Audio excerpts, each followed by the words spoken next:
무려 2600년 전 저 하늘 위의 신들, 천신들도 우리처럼 번뇌하고 혼란스러워했다면 믿으시겠어요?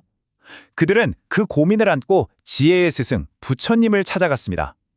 오늘은 바로 그 깊고 날카로운 질문과 시대를 초월하는 부처님의 답변을 통해 오늘날 우리 삶의 문제들을 함께 들여다보려고 합니다. 우리가 흔히 상상하는 완벽하고 초월적인 신과는 좀 다르죠?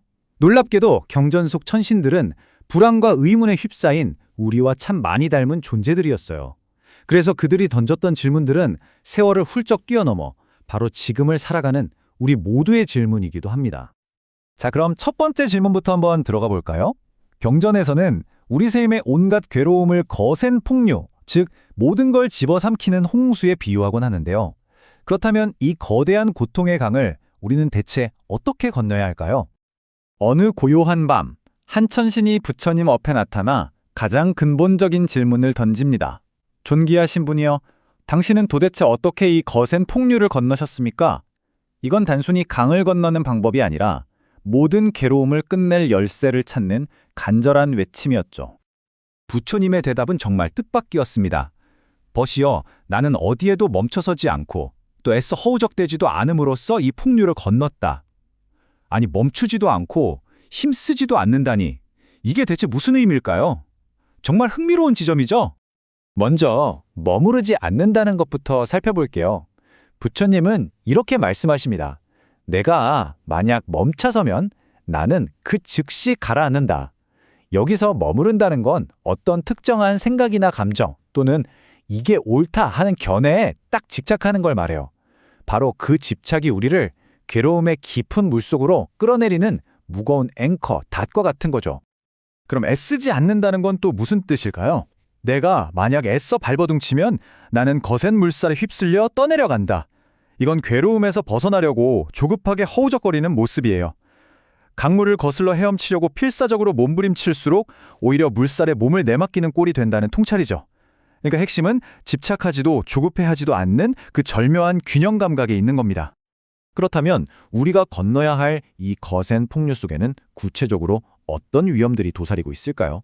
천신들은 우리 모두가 느끼는 삶과 죽음에 대한 근원적인 두려움에 대해 물었습니다. 한 천신은 이렇게 탄식해요. 인생은 너무나 짧고 시간은 우리를 죽음으로 쉼없이 몰아갑니다. 젊음은 눈 깜짝할 새 지나가고 늙음이 찾아오면 기댈 곳 하나 없으니 이 죽음의 공포 앞에서 어찌해야 합니까? 시간의 흐름, 늙음, 그리고 죽음이라는 이 피할 수 없는 운명에 대한 불안은 신이나 인간이나 똑같은 숙제였던 거죠. 부처님은 우리의 기쁨과 슬픔이 사실은 동전의 양면과 같다고 날카롭게 지적하십니다. 자, 여기를 보세요.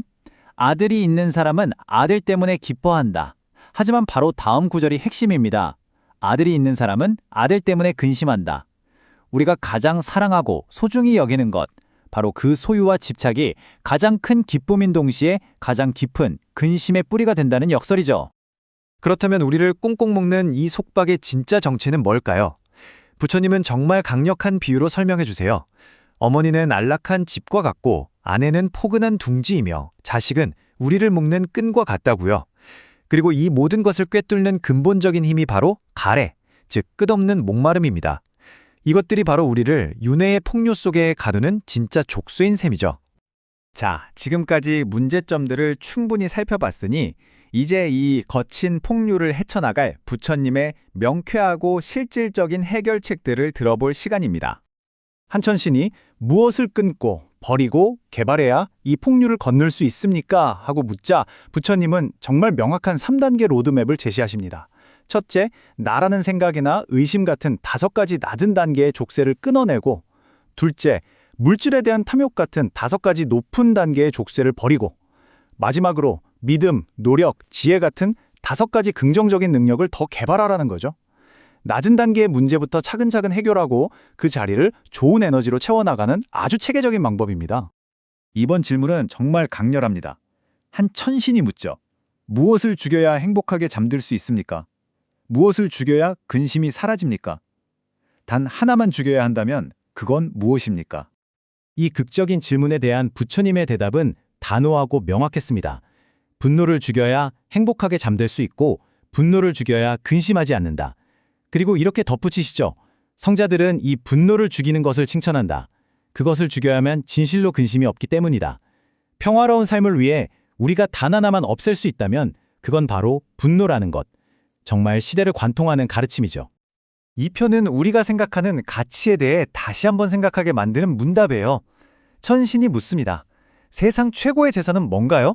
부처님은 믿음이라고 답하십니다. 무엇이 행복을 주죠? 진리의 실천입니다. 세상에서 가장 맛있는 건요? 진리입니다. 그럼 어떻게 사는 게 최고의 삶인가요? 지혜로서 사는 삶입니다.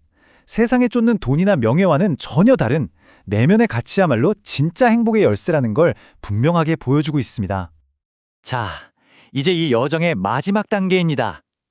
모든 속박에서 벗어난 완전한 자유, 즉 궁극의 해탈이란 과연 어떤 경지인지 함께 살펴보겠습니다. 한천신이 해탈이 무엇인지 묻자 부처님은 이렇게 정의하십니다. 해탈이란 존재에 대한 기쁨이 완전히 사라지고 인식과 의식 작용이 남김없이 소멸하며 모든 느낌이 완전히 멈춘 상태라고요. 이건 단순히 괴로움이 없는 상태를 넘어서 괴로움을 만들어내는 내 마음의 공장 자체가 완전히 가동을 멈춘 그야말로 지극한 평화의 상태를 의미합니다. 그렇다면 모든 속박을 끊어낸 존재는 어떤 모습일까요? 경전은 그를 정말 아름다운 시처럼 묘사합니다. 모든 매듭을 끊었고 괴로움도 갈망도 없는 그를 신들과 인간들이 이 세상이든 저 세상이든 천상계 그 어디에서 찾아봐도 발견할 수 없다. 나라는 정체성과 집착에서 완전히 벗어났기 때문에 신들조차 그 존재를 규정하거나 파악할 수 없는 궁극의 자유를 성취했다는 뜻이죠.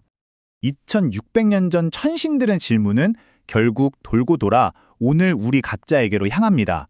여러분이 지금 건너야 할 삶의 폭류는 무엇인가요?